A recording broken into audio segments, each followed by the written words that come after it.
Welcome to the Huskers podcast. Oh yeah!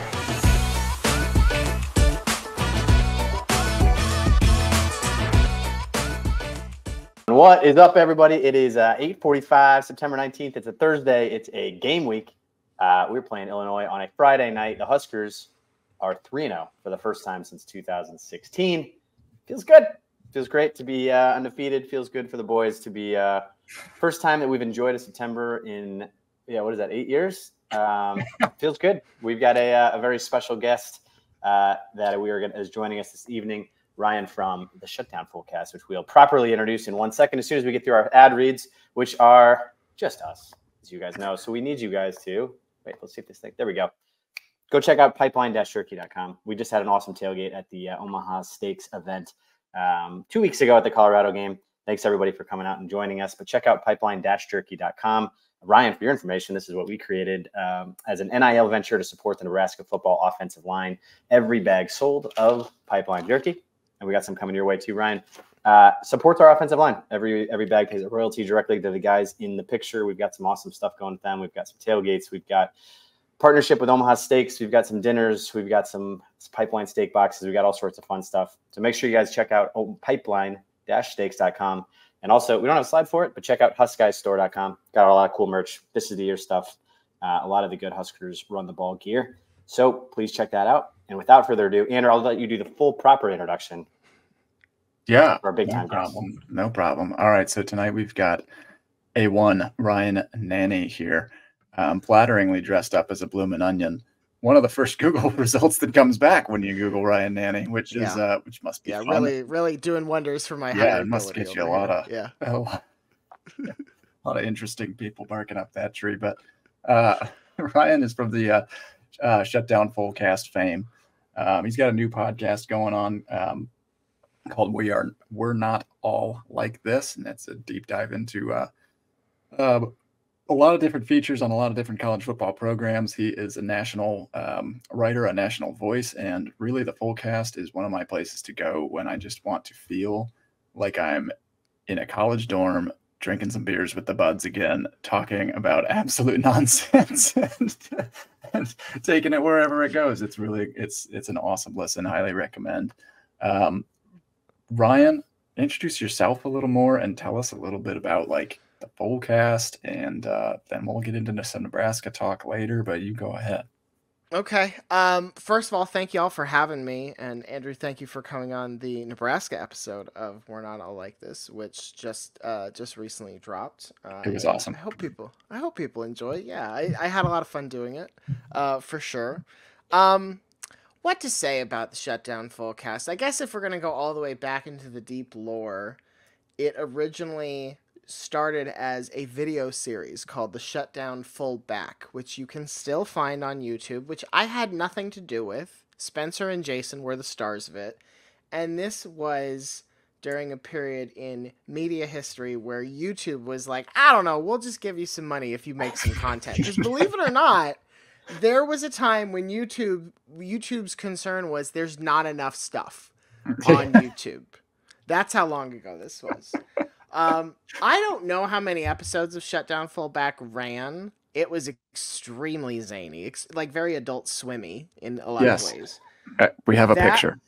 Okay. Oh, good. So you've done your research.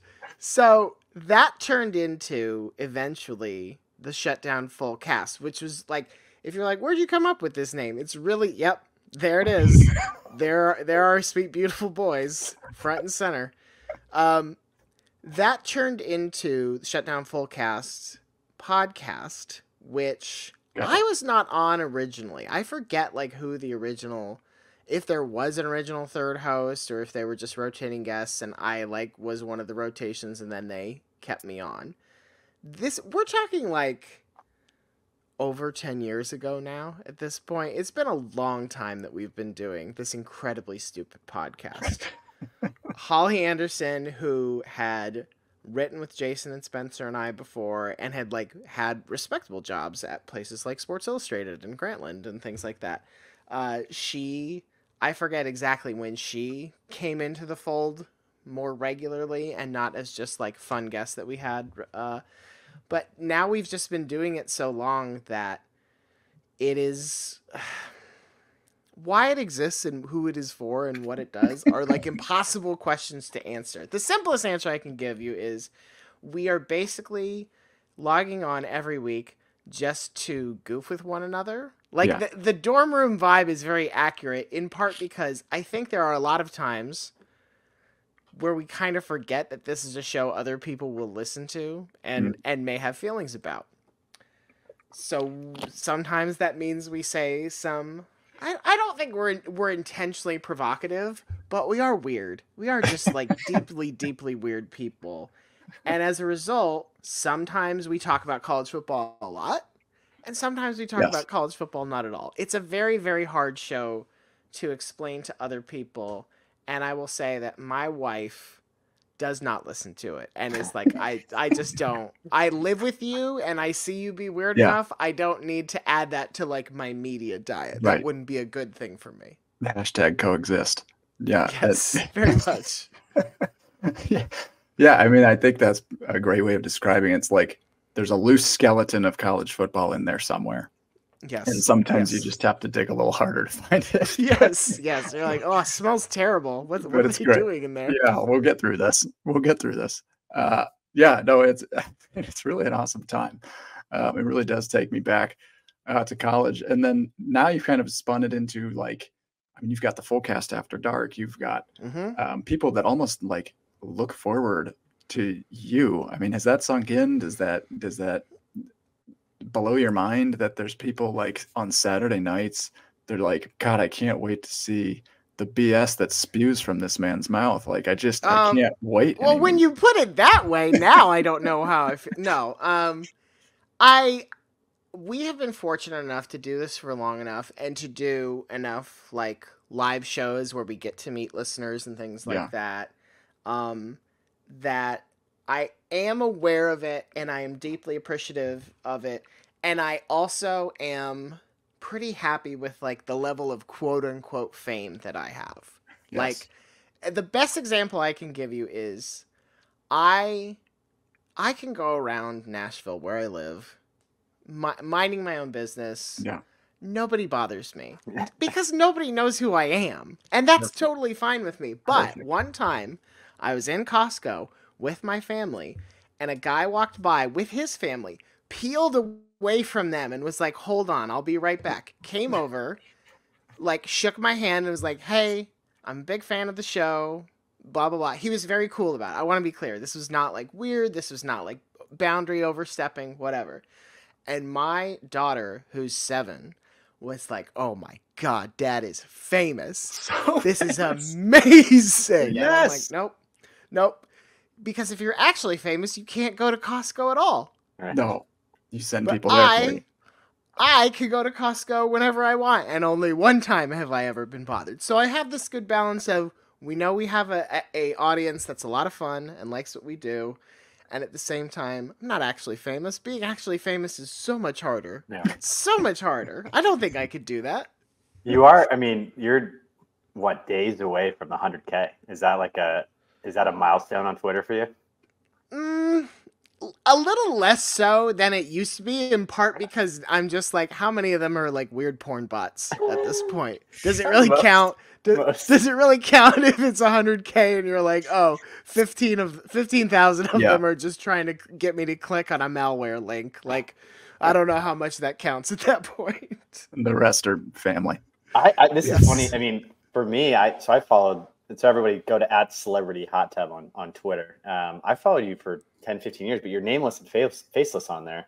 So you were always just one of those like beautiful, blind, anonymous, very, very funny accounts that I followed forever. So when Andrew was like, oh, we're having Ryan on, I'm like, no way. Like the old like Coming to America guy. Like right. Yes. That's literally all I know you as. I actually thought, I don't know. I was like, maybe he's black. I don't know. It could be. Yeah. Well, yeah, sure. Decidedly not. To be very clear. Yeah. Yeah. Twitter's one of those things where I started doing it when I was still a lawyer and I still had a respectable day job, and I was like, my employers probably would not like for people to Google me, and this is the first thing that comes up.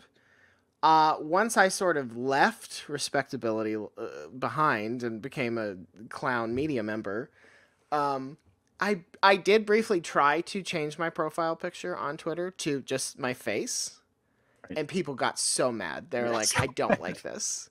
And that's a really good summation of the social media experience. Please go back. You're like, "Hey, this is what I look like." Everybody's like, "Gross." Please go Put it back. away. We just can't deal with this. I don't Yes, have time. correct. I just Correct. need you to go back. Yes. And so I did. Yeah. Fantastic. Well, so the next project, that we've been talking about, that we're not all like this.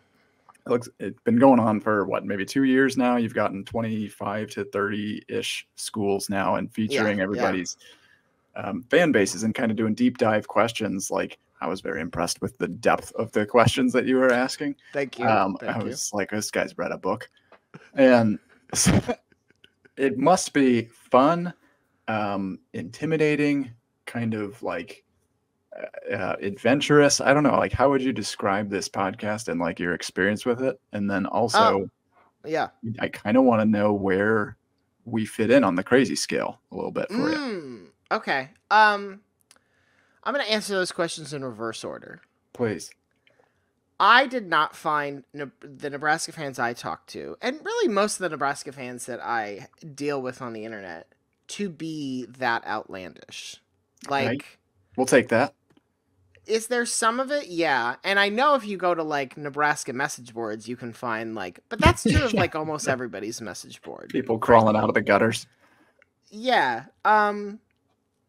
I think there are fan bases that are way more bonkers, way more twisted up. Now, granted, some of that is that, as y'all mentioned, you're 3-0.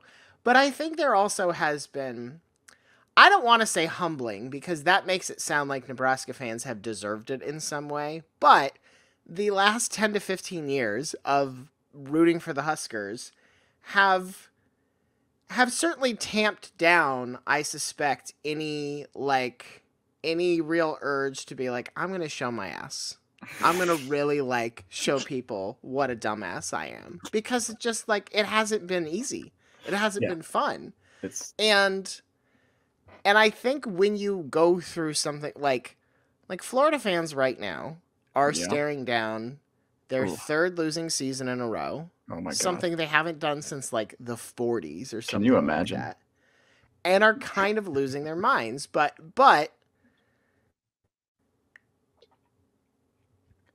I just maybe it's because Nebraska fans are too nice. Maybe it's because Nebraska fans are sort of adjusting to the new world and sort of where things used to live in it. I think if you had asked me this question early into Nebraska moving to the Big Ten, the answer probably would have been different, because I suspect a lot of Nebraska fans at that point were probably we are about to go run shit. There's maybe 2 teams in this conference we have to worry about, but we fully expect to be in the Big Ten championship every year. Yeah. It hasn't worked out that way. But you know what? I could say that about Miami and the ACC as well. They're still deeply broken people. So I guess you're just better human beings than Miami fans are, which I do feel comfortable saying.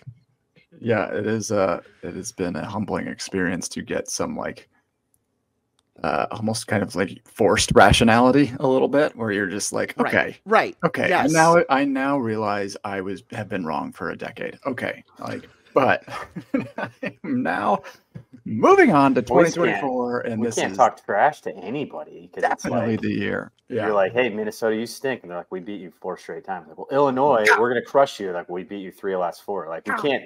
When you can't talk trash to literally anybody because they all have receipts, you're in big trouble. Yeah, 100%. So what have you found throughout the course of, I don't know, doing research and other programs? Is there, I don't want to alienate you or anything from other fan bases, but are there other programs where you have just been talking to these fans and said, "Oh, this is something else"? So I think 2 things stick out. One is that the title of the show is a little bit tongue-in-cheek. I think,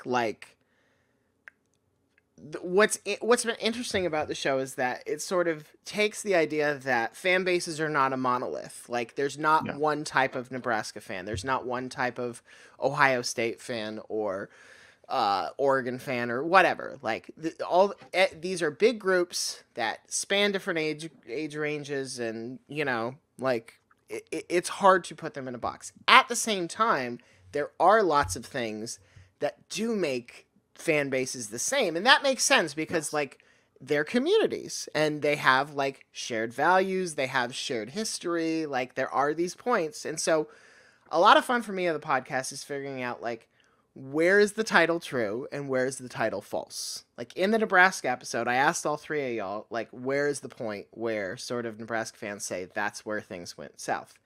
And everybody said it's some combination of Solich fired, Peterson coming in. Yeah. Like, I thought somebody was going to say, like, I think it was when we fired Bo Pelini. That got talked about, and that's in the episode, but that's not, like, I like the points of unanimity. I think the first episode I did was the Auburn episode, and that's a really interesting fan base because they're bananas and broken, but they're all very aware of it. Like there aren't really that many delusional Auburn fans. They sort of know, like they understand what's happened. They have shared a state with the most accomplished college football coach any of us will ever see. Yeah.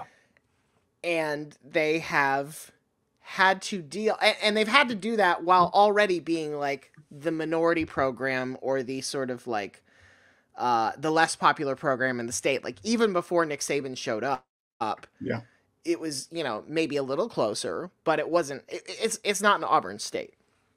And they understand that like that has created brain rot in them, that no matter how good they are, Auburn has won a national championship in our recent memory. Auburn played in another one.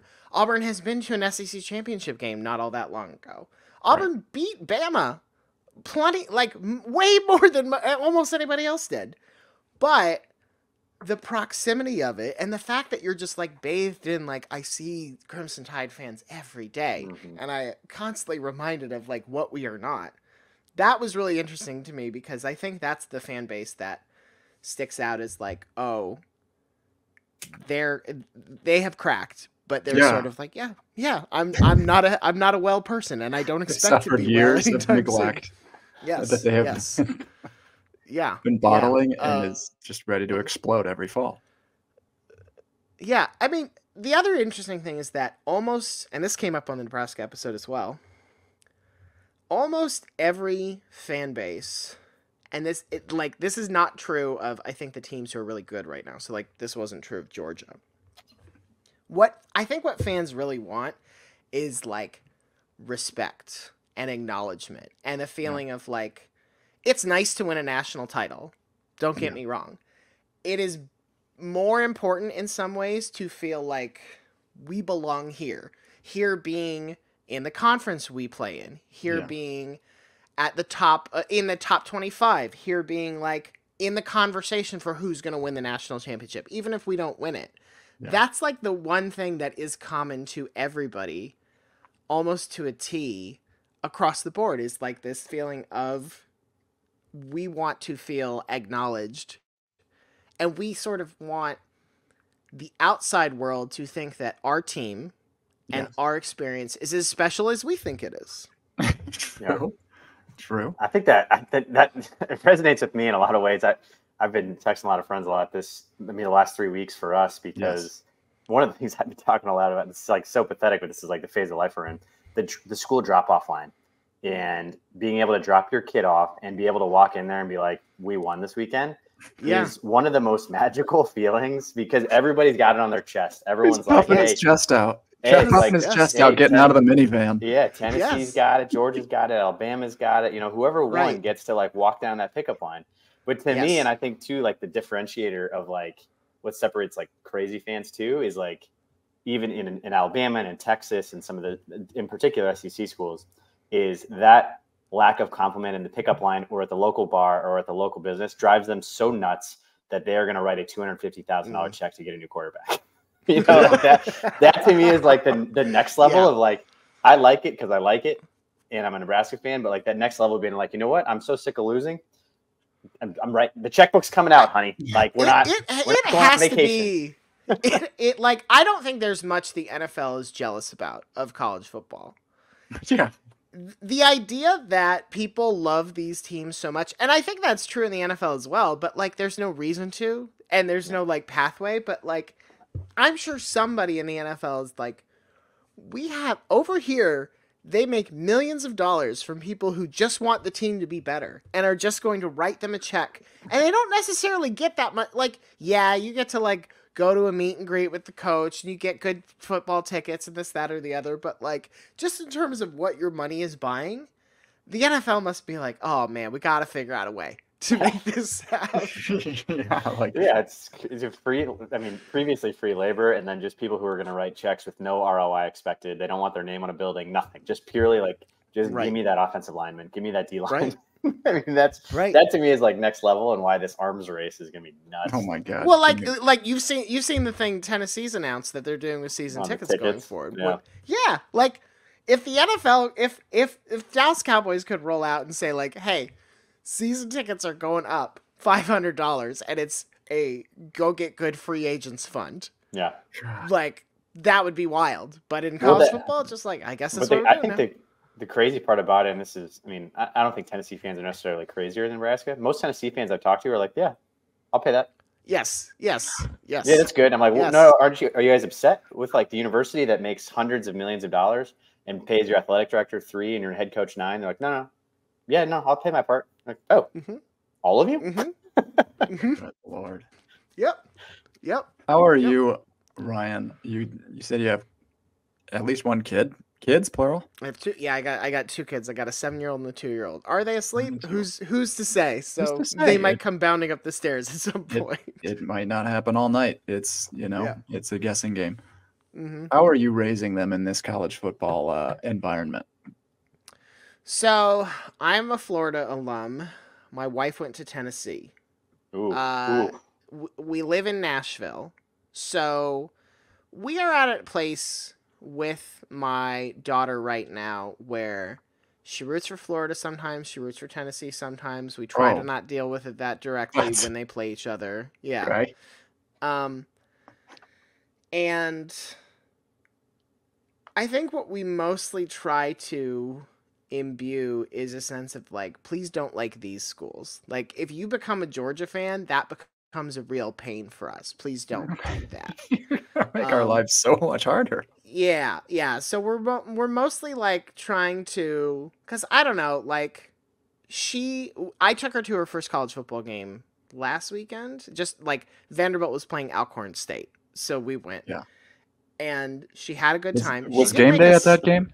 Yeah, that's right. Yes, I thought they were at Alcorn State. Yeah. First Andy. She did make us stay for the entirety of a 55-0 blowout by Vanderbilt, which I was just sort of like, I appreciate your dedication, but please can we go home? It's 9:45. I don't need to be here anymore. You must think they're so good.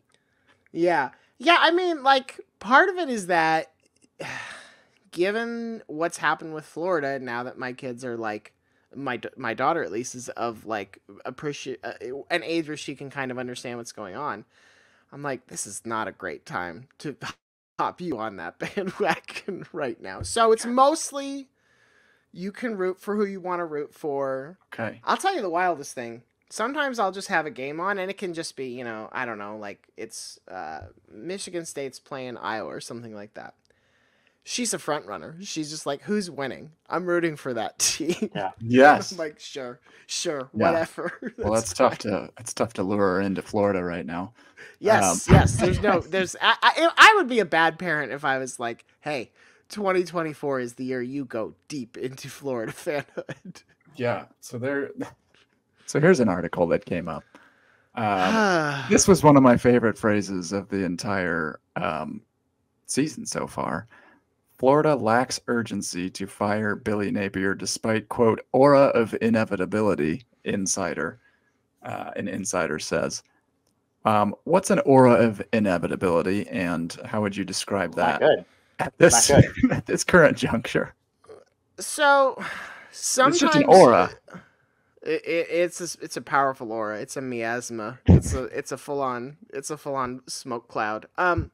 Sometimes coaches come into the season on a hot seat, as Billy Napier did, and you sort of walk through, okay, here are the different permutations where you keep your job, you maybe like really pull yourself out of the fire, and you not only keep your job, but you get an extension. Here's where you get fired quickly, here's where you get fired late. I think all of the all of the discussion of Florida football this offseason was the schedule. The strength of schedule is so hard. They have to play Miami and UCF and Florida State in the non-conference. Right. They draw Ole Miss and A&M and Georgia and Tennessee and probably somebody else that I'm forgetting in the conference slate. But it all kind of assumed, like, well, Florida will look like it knows what it's doing. Florida will like be doing its best. And instead, Florida walked straight into the party and started throwing up.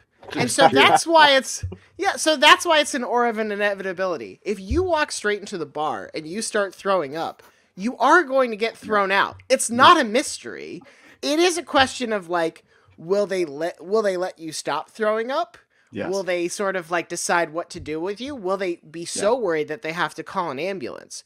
But the question of are you being thrown out of this bar as you projectile vomit is that is answered. That's the easy part. Yeah, so that's sort of where we're at right now with Florida. She's back. I want to ask one because go for it. This has got me thinking about this. So let me take you back to 2018.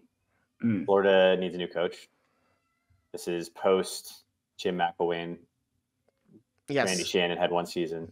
And there was a hot, one of the hottest young coaches in America was down in Florida. He had just gone undefeated.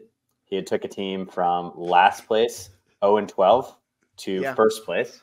This was a slam dunk hire that the hottest coach, can't miss coach, interviewed with Scott Strickland. I've got it on good authority. That's like that's his name, right? Scott Strickland? Yeah. Interviews with Scott Strickland. Things didn't go that well. And anyway, there was a team up north that was able to swoop in and steal him. And Scott Frost became Nebraska's coach, and he was the chosen one. Yep. The prodigal son. Dude. Thank God he came in and saved this program. In an alternate universe, Florida must have been jealous. Would he have been done? Would he have been? I mean, you obviously got Dan Mullen. That didn't work out. Didn't work out for Scott Frost. It was a really disastrous hiring cycle in 2018. But I mean, what do you think of that? Do you think did you look at him? Did you think you had him? What was like the? My recollection of that hiring cycle is that Chip Kelly was the name that people were like, oh, he's probably going to get the Florida job. And they certainly, I'm almost certain they offered the job to Chip Kelly. He took the UCLA job. I have a lot of theories as to why that was. It went well for him too. It went super well. I remember mostly the thought process of like, oh man, it kind of stinks to be rejected for UCLA, especially at that point in time. And like with Dan Mullen, it was the case of Scott Strickland had been his boss at Mississippi State before. So it was, famously, Dan Mullen had never been able to get another job out of Mississippi State, despite putting up like really good numbers. There were a lot of rumors about like he didn't interview that well, and he was kind of like a quirky guy and whatever. And there were concerns about his recruiting.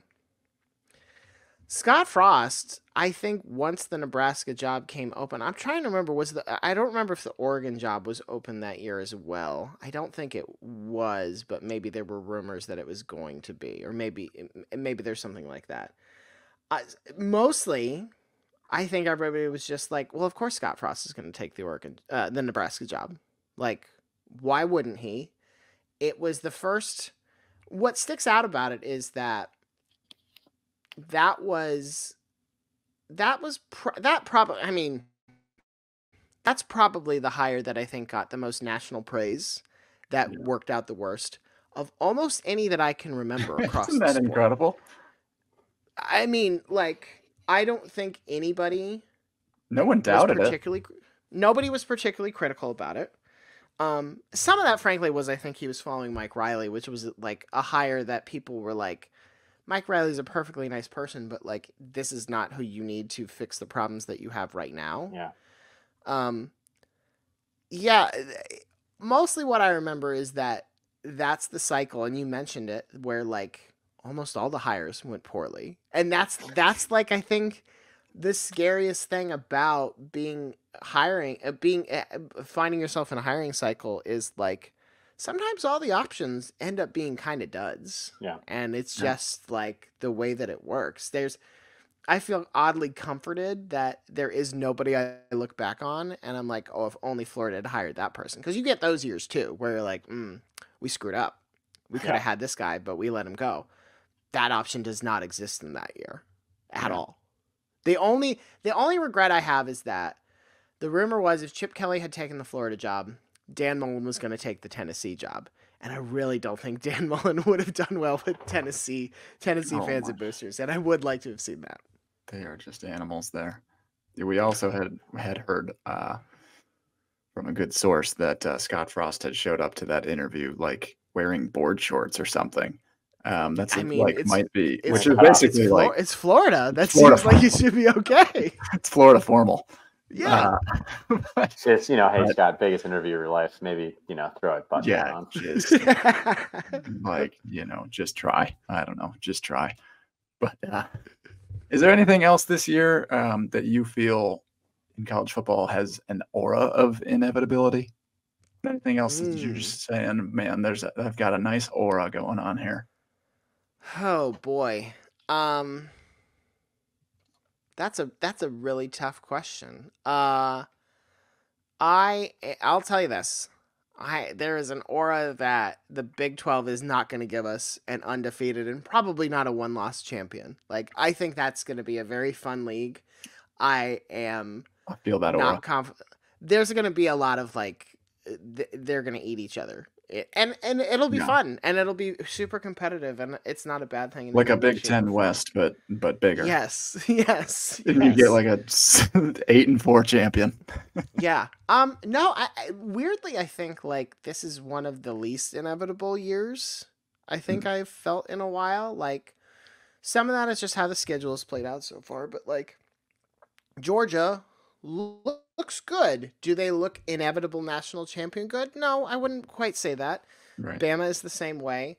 Clemson certainly doesn't look inevitable. Miami looks very, very good, but is not going to play a schedule that really will inspire the level of confidence of like, oh, they can kick anybody they play. Like they can kick them up and down the field.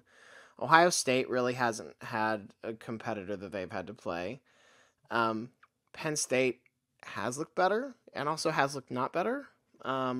It's an interesting year with the whole playoff and being like, I don't know, 2 losses and we're fine, I guess. Like, that's what's wild about it is like obviously you can't pick when you moved from the 4 to 12. Like it's just you just do it.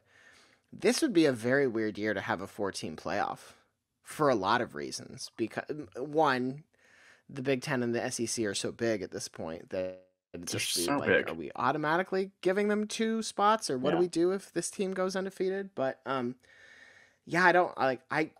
truly don't think I could say with a lot of confidence right now, like, oh, it's inevitable that these 3 teams are going to be like the top of the heap in college football right now. There's a lot of fun teams and a lot of good teams, but I don't know that there's like the clear separation we've had in a lot of years past.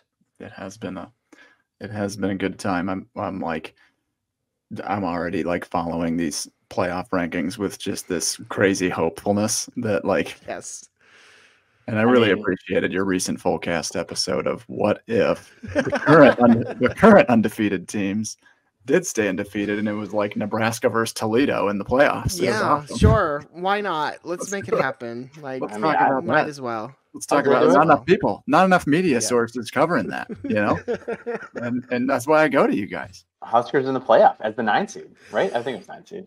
It's great. Yeah, versus Memphis or Toledo. Whatever or it was by Spencer, I'm sure it was very well considered and thought out. Very well thought out. Yeah. The other part of your show that I have to pick your brain about is what I would say. There's a lot of curiosities you guys bring up in college football. Just a lot of things that are not talked about. Sure. And everything from just ridiculous trophies to weird sub headlines to strange coach antics and things. Yeah. I just threw together a collage of strange things here. Everything from Joe Burrow being depantsed to Brian Kelly wanting to execute his team to grinding on his players to Mayo getting dumped on heads. The weirdness of college football is just, it is my lifeblood. It is like why I come back every single year. And I think you guys capture it so well. What are the big things that if you were going to open a curiosity shop, if you were going to open Ryan Nanni's, this is the side of college football we want you to see.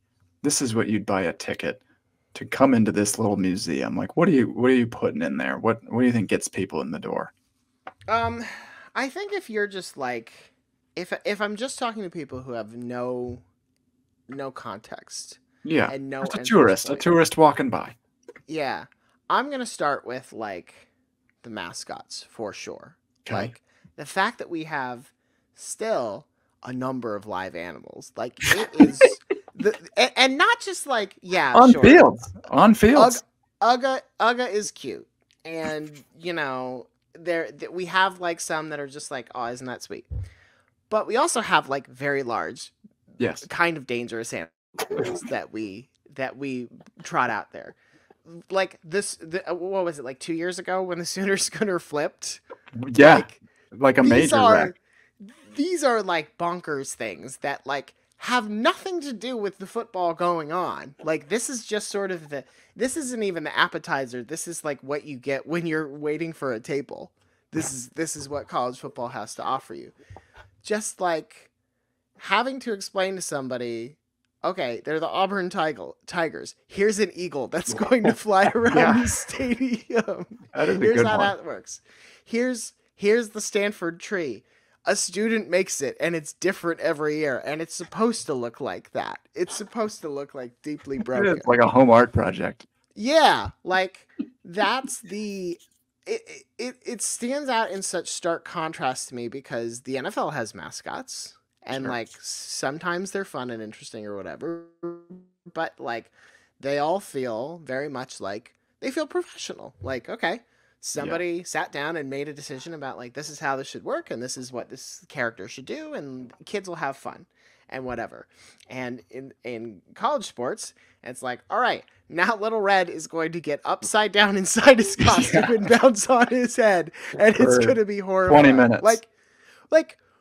Purdue Pete, just Purdue Pete, and his horrifying visage is that. I think is the easiest way to sort of get people in the door and show them here is how weird college football is, that even the part that you're supposed to take your family to go take pictures or they'll put this on the t-shirt, the university has signed off on all of this. Even this part is super weird and super strange, and half of it is just well, we've just been doing that for 50 years, so we're gonna do it for 50 more.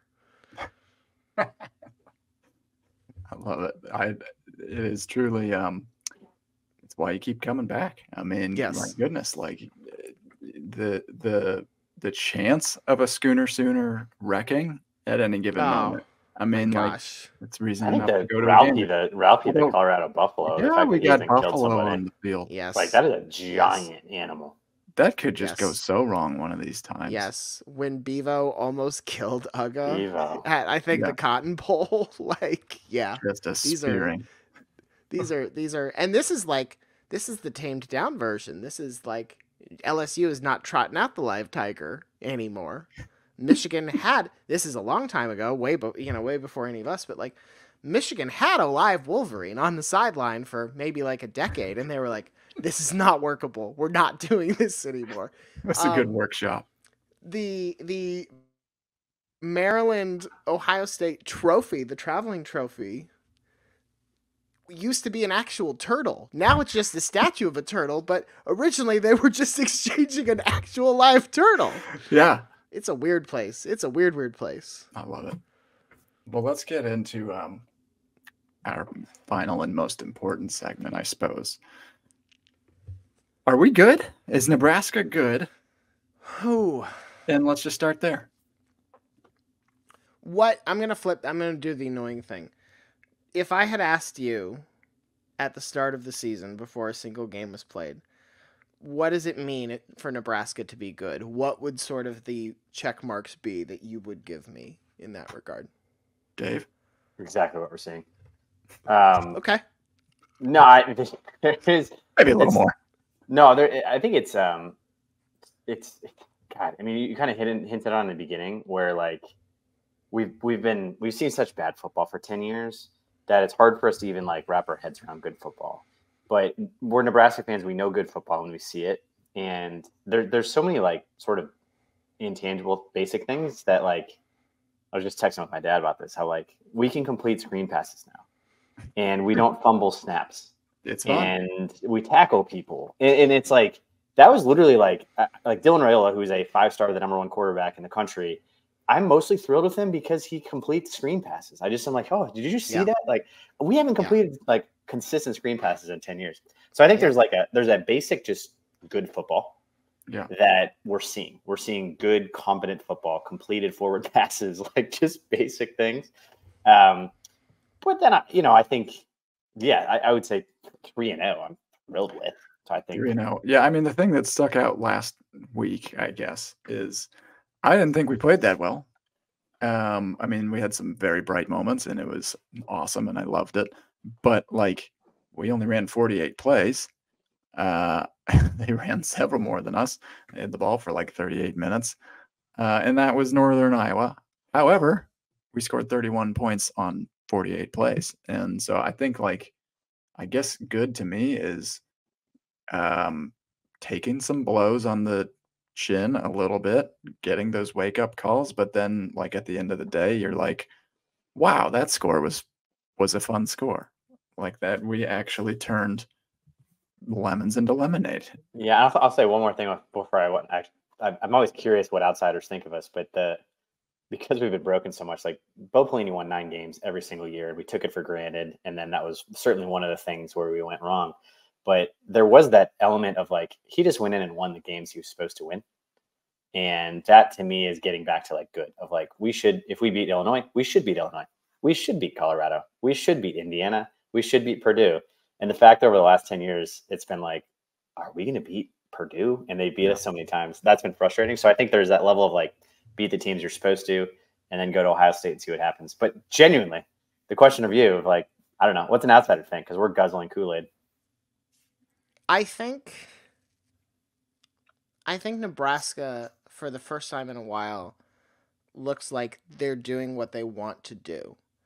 Whether or not it works is like all teams, like, the plan, no plan is perfect. No game is like executed, certainly in the Colorado games, like, well, it's hard to plan against unusual officiating.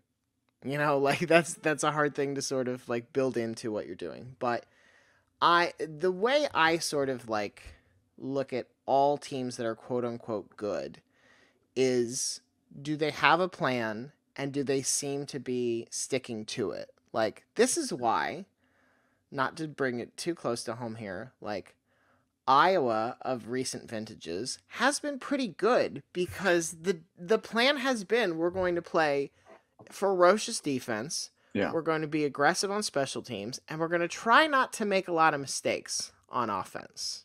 Like, it may not be pretty, and it may not be always exciting. It certainly will not. Like, but it's certainly like, this is the choice that we have made, and that is there are lots of ways to be good. There's no sort of like one version of this is what a good football team is, and I think Nebraska so far, 3 games is a limited sample size, et cetera, et cetera. So far, it has looked like they know what they want to do. They mostly execute on it. They don't like wildly shoot themselves in the foot. And when things do go sideways, it doesn't spiral. That is, I think, one of the big differences is like bad teams. All teams make mistakes. All teams have turnovers. All teams, receiver runs the wrong route. Protection gets mixed up. Like, you are not going to make it through a game, and you're certainly not going to make it through a month of the season without mistakes. Good teams move on from them. Bad teams kind of let them snowball and get worse. Nebraska was a team that did that in past vintages. It was like, when you think about a lot of these, so many of the like late game collapses or the like, oh my God, Nebraska lost another single score game or whatever. The end of the game is what gets the most attention. But when you went back and looked through those games, you're like, oh, 8 bad things had to happen. And if you took out 2 of them, Nebraska maybe wins that game. And that to me is, I think, the biggest difference. So I will say, provisionally, that yes, I think Nebraska is a good team right now. For sure. Let's clip that. Yeah. But you're an Eagles fan, is that right? Yeah. That's just a choice I decided to make initially as like an internet goof, and now I like live it in full. So that game Monday, which I watched in its entirety, the absolute impossible, unthinkable. There's no way you could have lost that game. Yeah. We've done that 30 times in the last 10 years. Right. Like, that was like, I was watching that game and I was like, I would hate to be an Eagles fan right now. I was like, oh, Ryan's an Eagles fan. That's crazy. He must have that must have been horrible. But like that, like, all Saquon Barkley's got to do is just catch this pass and this game's over. We've done that. We've done that 25 times. Oh, right. We invented but that's a good example of what I'm talking about. Obviously, we reinvented that. Saquon Barkley dropping that pass is terrible and is like very clearly if this doesn't happen, the game goes a completely different direction. That said, you can go back through that game and you can find out like, oh, here are like 5 other things that were like really boneheaded and really messed up. Like, I think it is pretty rare to find a football game where you can really go down to like, if this one thing hadn't have happened. Like, the closest I can give you really and truly is that Seahawks Pats Super Bowl. Right. Like, that's probably the closest, just because like what it took for Seattle to even get down there in the first place was sort of like, this was a miracle you're here in the first place. But anyway, that it's like that it's a great point. I appreciate hearing the outside perspective, because there is this element of like, I would intentionally listen to national writers, because I was like, God, we're so close. We're like a point away. And they're like, you guys had 5 turnovers. You fumble snaps. Like, you're not that close. You're not close. I'm like, oh, we're just a snap away. Like, it's a play. And they're like, no, you're 5 turnovers away. And against Big Ten West teams, like, right. That we are just absolutely scratching and clawing. I had a theory at one point that like ESPN's FPI, you know how that like changes during the game. Yeah. I mean, the amount of times that we reached 99% win probability and didn't win, like, I think that we had their engineers just scrambling. Like, they were just like, okay, like, we need to rethink all the numbers, because something's broken. Every time they hit 99, they lose. Yeah. But we're back. What do you think of, I mean, we're back. We got Illinois. What do you think of the Big Ten? I love your expert outside opinion, because we're so far in it. I'm like, I don't know. Is Illinois good? I don't know. It's like the rest of the Big Ten. Like, what do outsiders think of the Big Ten? What do they think of like the new conference? The challenge I am facing, and this is true of almost every conference at this point, but especially the big ones, is I'm so used to processing everything through the frame of divisions. Like, divisions sort of like were useful, not just to know like who everybody's playing, but like to make you think about who do I really need to think about you? Who do I really need to compare you against? And when you had divisions, it was pretty easy. It was just sort of like, okay, here are the 7 teams. Here are the 6 or 7 teams that I need to stack you up against. Yeah, pretty predictable. And figure out like, and it made it digestible, because it was like, well, if you can, to go back to Iowa, like, is Iowa as good as Ohio State or Michigan most years? No. But they don't need to be. Like, what they need to be is the best team in their division. Same in the SEC. Like, South Carolina has been a really weird team this early in the season, but I'm having trouble remembering, like, oh yeah, they're like a lot of teams that I'm used to them playing that they're just not on the schedule anymore. That's a very long way of saying that I am between that and the fact that these conferences are just so big.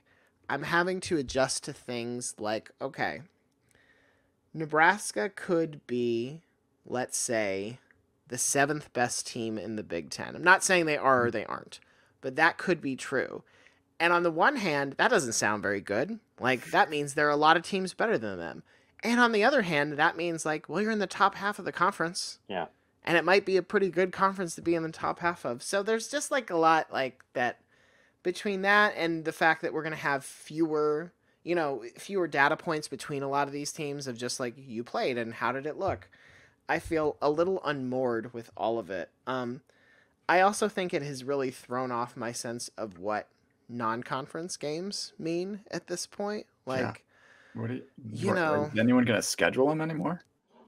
They will, because there's money to be made in that. Like, ESPN is going to want them to happen. ESPN is not going to want, unless ESPN can successfully, like, twist the SEC's arm and be like, you got to play one more conference game, that they might take the switch for. But, like, they don't want these, overmatched non-conference matchups that aren't that well attended, and that it's like, well, we got to put one of these on. We got to figure out which one of these we got to care about. The Big Ten as a whole, I think, to me, there is a similar feeling to the Big 12, with the exception of, like, I am waiting to see what the top of the conference looks like. Okay. Everybody sort of assumes it's going to be Ohio State, maybe Penn. Like, if you had to pick who the top 4 teams are in the Big Ten right now, you'd probably say Ohio State and Penn State. I know Michigan's undefeated, but I don't think you'd probably put them in that list right now. And then it's maybe a question of, like, Oregon. Is it USC and Oregon? Yeah. Yeah. Like, USC's only played 2 games, but one of them was LSU on a neutral field. And If it were a house, where would you see Nebraska? Are we in the front yard? Are we already knocking on the door? Do we know where the address is? I mean, yeah, you definitely know where the address is. I think Nebraska is sitting in its car, making sure that there's no mustard stains on their pants. And so far there aren't. So far the pants look good. But before we go up to the front door, we're going to make sure, because we're Nebraska and we've been to this party before with mustard stained pants and we had a bad time. And we're not trying to do that again. But this is going to be the weird thing, is that, like, what do you do if you go 7-5 in the Big Ten or the SEC this year? You might be a really good team. And that's not just blowing smoke about how good these conferences are. It's just that they're really big conferences. That's really what it comes down to. 100%. So getting into, I guess, Nebraska, Illinois, a top 25 showdown. Yeah. With our last bit here. How do you see this game? Is this a prove it game for Nebraska? Is this bigger for Illinois? Like, which way do you see this going? And what do you know about Illinois? Because it's in Nebraska, because it's a home game, it probably is more of a prove it game for the Huskers than the Illini. I think so. I think if Illinois loses, it probably I don't think it, like, really throws a lot of stench on them. I think if Nebraska loses this game at home, a lot of the air will come out of the 3-0 start. Yeah. It doesn't ruin things, and it doesn't, like, mean like the season is lost or anything like that. What I know about Illinois is that under Brett Bielema, they play a ton of one-score games. They drag, I think, over half of their games since he's been there 40 games. 21 of them have been one-score games. And they're like, look, they end up being coin flips. They end up being coin flips for Illinois. Like, I think they're only 11-10 or 10-11 or something like that. Like, it's not like, oh, these guys are just so clutch and they just know how to win these. But they drag most of these games into the fourth quarter. And I will say, I think Brett Bielema probably gets not enough credit for maximizing what his team can do with the Yeah. talent that they have. We have seen versions of Illinois that like play big slobber knocker, control the clock, run heavy football. We have seen versions of Illinois that are like, we have passers and receivers, and like that's what we're going to do with it. Like I think they are fairly malleable in a way that you want your team to be. Also, like getting a thing that has largely been lost in the discussion at this point. Brett Bielema's like 525 or so winning percentage at Is that right? Illinois. You have to go back to John Makovic in like the late 80s and early 90s to find another non like single game interim coach who's over 500. It should not be, even though is Illinois, winning 10 games consistently? No, but like it is historically a very hard place. Just make winning look impossible. Yeah. Yes. And like it is a place where like, can you occasionally have that like, oh my God, we won 9 games kind of season? Maybe. But like to consistently get to bowl games or get close to bowl games is very, very hard. I think probably because things went so just kind of sideways and meandering at Arkansas. Brett Bielema probably doesn't get enough credit for actually being like a pretty solid coach and giving his team as much chance to win as they possibly can. Are they like recruiting enough and, doing this, that, and the other to consistently be in the top of the Big Ten? No. But Bielema for us is he crushed us at Wisconsin. So like everybody here has the highest level of respect for him. I feel like in the college football world, because he was a failure in such epic proportion down in Arkansas, he sort of got cast away of like those guys become cast off. Yes. He came back to the Big Ten for us. We were like, oh God, are you serious? Oh, yeah. Like this guy again? Yeah. Like, we just got rid of him. Like that was the only reason we beat Wisconsin was because like he finally left. We're like, oh, thank God. I mean, we still have been terrible against them, but like he dominated us because of his ability to figure out the run and strong defenses. I agree, he's a great coach.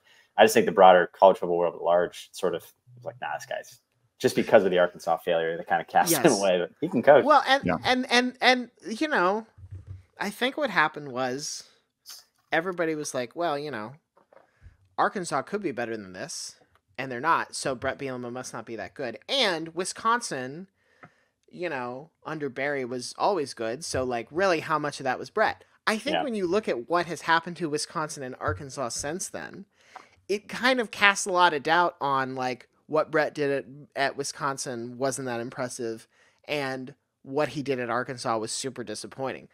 It didn't work at Arkansas, and I'm not going to argue that it did, but like there's a lot of evidence at this point that suggests that the Arkansas job is not some like walk in and get 8 wins situation. God, no.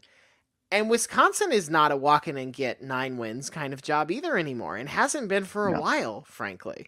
It's not going to be. I think they're going to struggle this year without their coach or without their quarterback. Without Van Dyke. Van Dyke's done for the year. I think it's going to be a tough year for them this year. Yeah.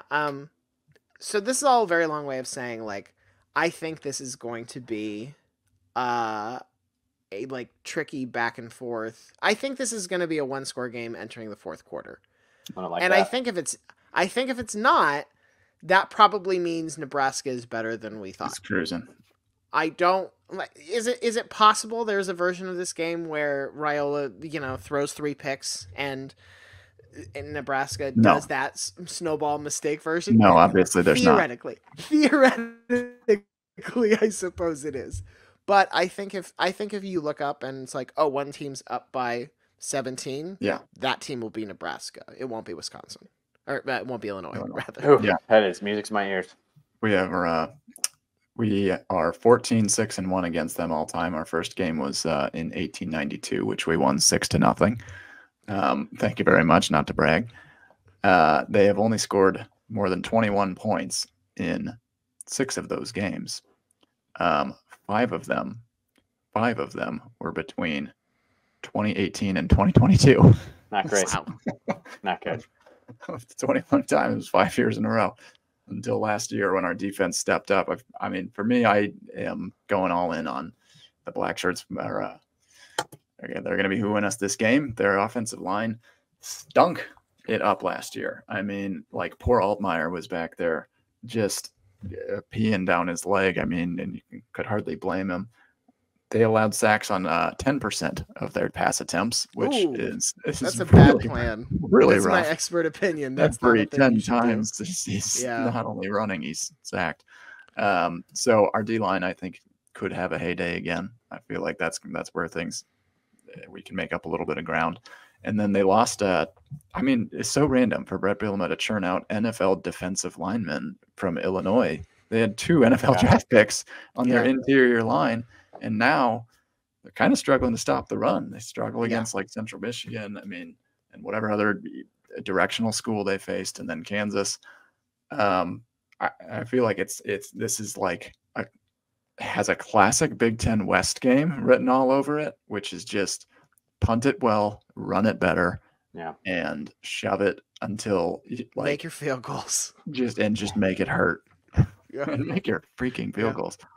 Yeah. I mean, that's kind of where the direction that I see. Well, I think this has got to come down exactly what you're asking right at the beginning is what does good look like? And I mean, Illinois is a team. We joined the conference. We beat them just like a drum every time. I was like, this team stinks. And like that to me is what they are. They're a team that stinks, but they beat us 3 of the last 4. So it's like you can't, I can't say that anymore. Any Illinois fan who's on here is like, well, we beat you 3 straight times. Like, yeah, you did. But like we shouldn't ever. It's like Illinois, Indiana, Purdue. They should all fit in this category of teams that we just beat 5 straight years and then just couldn't beat anybody anymore. But I hope it can get back to that. Like I agree, it's probably gonna be closer to that 1-score game. But man, it'd be cool if it'd be fun. I'm just enjoying, truthfully, and I know we got to wrap up here, but I'm just enjoying being undefeated. It's so fun. We've been Anna and I have been doing this Husker Guys the podcast and the Twitter following everything for like 14 years. We have grinded through some just atrocities. I mean, and our entire thing is on like hopeless optimism, and we're gonna win. This is the year. My hat says this is the year. I have to throw this hat away like mid-September every year. I can't. I'm like, I never get to wear this thing, but now I get to. I'm like, man, just let me keep going. Let me keep going. Keep going. I mean, give me a few more weeks. Like there was in 2016, Mike Riley went 7-0. We knew we were gonna lose after that, but it was so fun. And we finished 7-5. Is that right? I think we lost 5 straight. But that 7-0 was so fun. God, sure. It brought all of the hope and optimism. So fun. The Kool-Aid was flowing through the gutters of Lincoln. I mean, it was just what a time to be alive. I mean, Illinois is going to be that kind of team. They're going to want to run the ball. Hey, against Kansas, I'm looking up their box score. They ran the ball for 2.3 yards per carry on 34 carries. So they just kept trying to run the ball. I mean, and that's Big Ten. That's Iowa football. That's Illinois football. That's pretty much Minnesota football. I hope to God it's not Nebraska football because I think that we have the better quarterback in the game. The only difference this year is that Altmaier seems to be passing a little bit better. He's got 6 touchdown passes, 0 interceptions. And then their defense actually is, other than being unable to stop the run, they've got 9 turnovers forced on the year.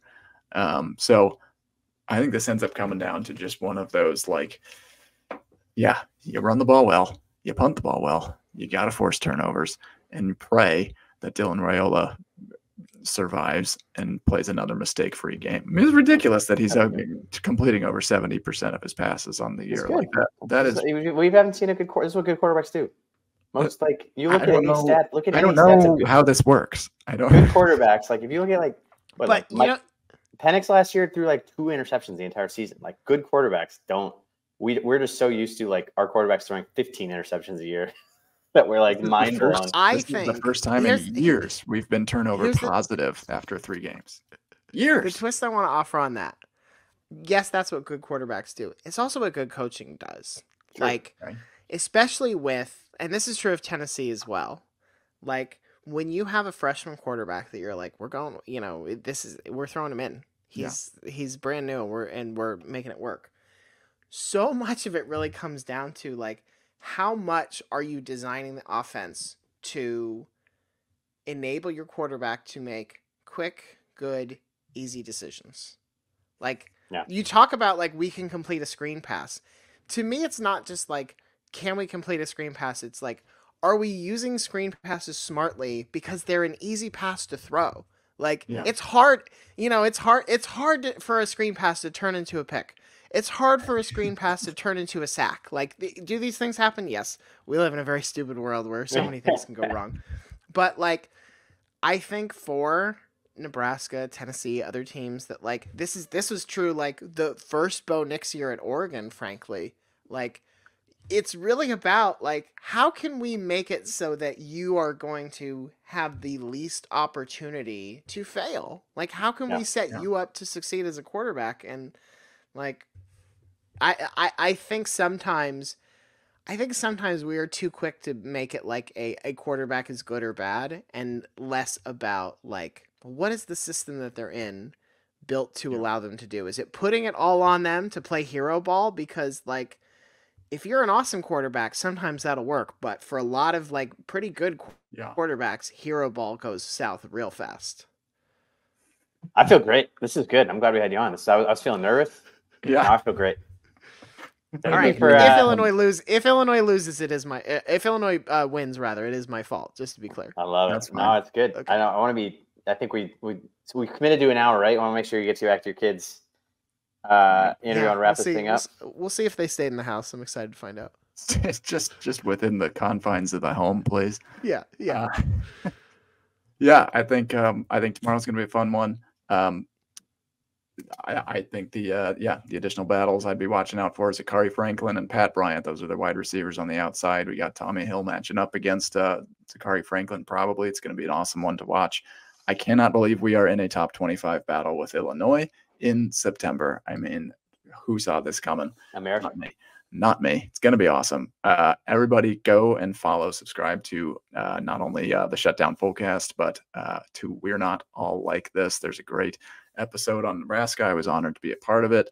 And we just kind of commiserate with other fans and stuff. And you can listen to their wild, wacky stories and stuff along the way and how we're all sort of in this college football thing together.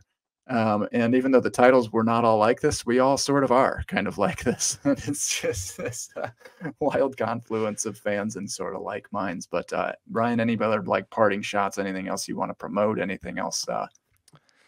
No, I think we hit it all. Let's you know what? Screw it. Let's get Nebraska to 4-0. Let's just make things interesting. Why are we not? Why would we? Why would America not vote for that? I'm scrolling this across the bottom. Everybody check out @Celebrity Hot Tub.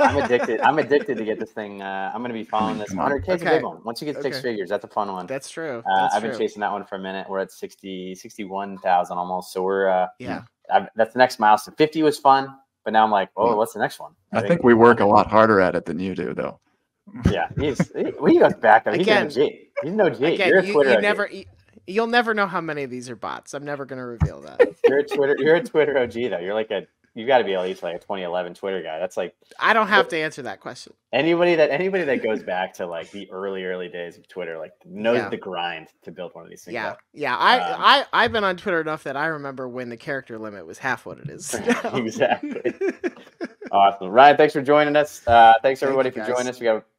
Thanks for joining the Husker Guys podcast. Check out everything that Andrew was saying. Check out the Husker Guys store, pipeline-jerky.com. Go Big Red. Let's beat Illinois.